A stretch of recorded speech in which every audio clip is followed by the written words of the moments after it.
got your license, and all you want to do is get off this island, but until you get that license, you're not flying off this island. And that's the case for a lot of people we've talked to today who, in the haste of trying to evacuate when they were told to do so, left things that they regret leaving. So this is a tough situation because it's not just all the tourists, but it's also the people who live here, the people who call Lahaina home. And they can't get back to their homes that are, in most cases, if not all cases, burned out. Businesses gone, loved ones gone, animals gone. And right now, the line to get into Lahaina is long. You can see this is the line off the side of this road, Highway 30 here. We're in Ma'apalea, and this is the only town that you have to get through to get into Lahaina. In fact, we're only 12 miles from Lahaina right now, but you have to sit in this line. And right now, nobody is getting in. Nobody can get into Lahaina. You see first responders coming through. Here comes an ambulance. You have to hope that whenever that ambulance is racing to, the person is going to be safe. Remember, in disaster recovery, you also have the people who are in there working very hard to clean up, to make things safe, so all of these folks can eventually get back in there safely. And oftentimes, that can be a very dangerous business and does injure people. So there's no way to know what this ambulance is going to, but whoever that is designed for, let's hope they are going to be okay. Just one of countless ambulances we've seen coming and going from Lahaina. Now you can see also these crews coming off to the right of your screen with their four-way flashers on. These vehicles have been cleared to come through. Police are checking all these vehicles. All license plates have been logged, and they will stop people if they're not supposed to go through, because a lot of these trucks will be work crews, construction crews, first responders who are going in to do the good work of helping. So you can see police officers over here. Sometimes people try to hitch a ride with an ambulance and try to make it through. You have to believe some people might be successful doing that, but for the most part, these police officers are stopping all those folks. Now, you might have heard the causes of this, at least the winds from Hurricane Dora ripping through these islands, even though it was 500 miles to the south, and also the drought, the dry vegetation. Well, we can show you that right here. I mean, okay, it is dry, and it is blowing all over the place. That's how dry it is here. So we actually spoke with a researcher from the University of Hawaii about the conditions on these islands and what led to the fire spreading so quickly. Listen.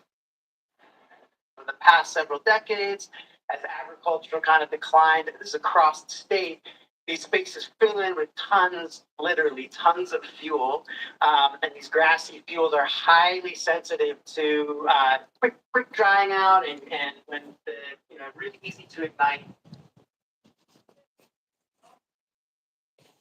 And it's not surprising. I mean, you saw how dry it was again, because it's extraordinary, the visual of it, but if you take it, it just falls apart, okay?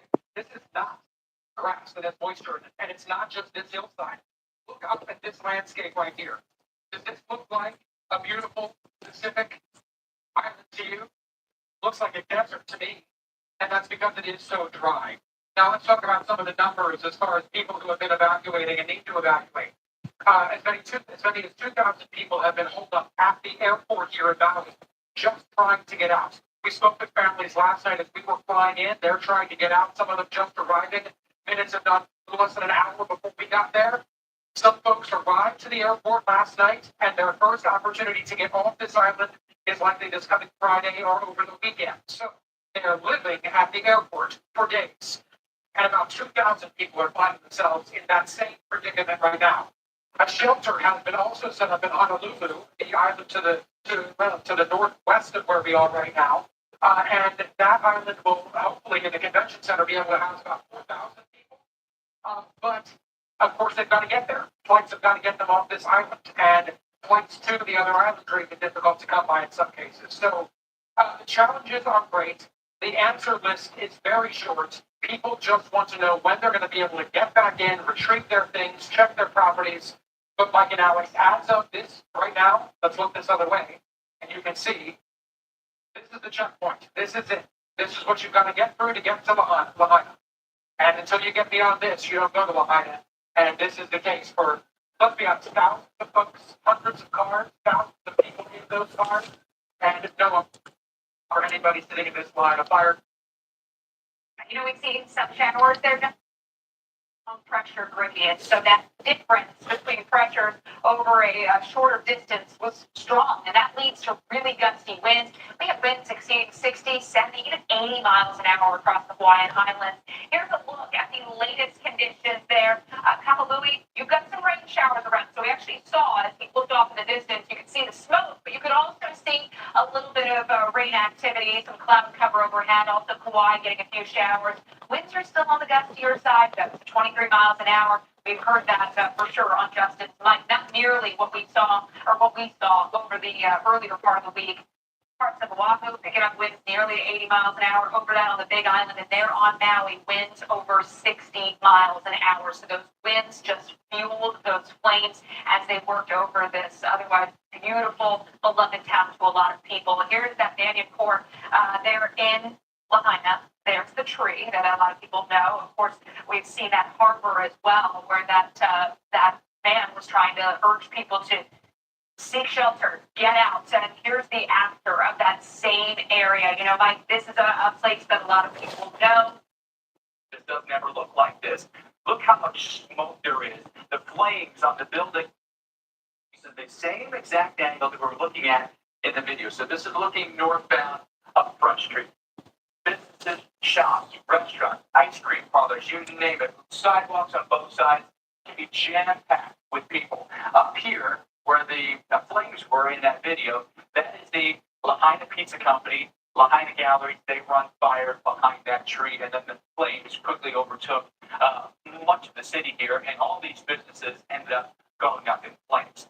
Let's wind the picture out a little bit for you here. Again, we're going to orient this north to south here. Front Street is right here. It's this location right here. This is where that harbor is. Here's where the historic Banyan tree is 150 years old in Banyan Court. And the flames were all moving in this direction. It was basically a northeast wind that was pushing the fire toward the ocean.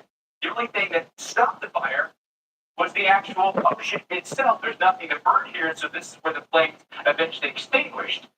We can wind this out a little bit more, turn it for you, show you the setup of Maui itself. All right, the winds are coming over the mountains. So you've got resort areas, you've got a lot of the commercial district, you've got the harbor. Then behind that, you've got areas where you have residents, and then you have farmland beyond that in the foothills of the West Maui Mountains. All right, now this is a watershed up in the mountains here. The mountain peak here at Pu'ukukui, that's about 5,788 feet, all right? So this is all farmland here, fruits, vegetables, herbs, neighborhoods that extend out of the foothills here, and north to south in Lahaina is about 4 miles or so if you were to drive the whole stretch here. Some of these areas remain unscathed. Much of it has been destroyed by the fire. If you look at the mountains themselves, what happens here is you've got some cuts in the volcano, right? So you get some sunlight through some of these little canyons here that can accelerate the wind.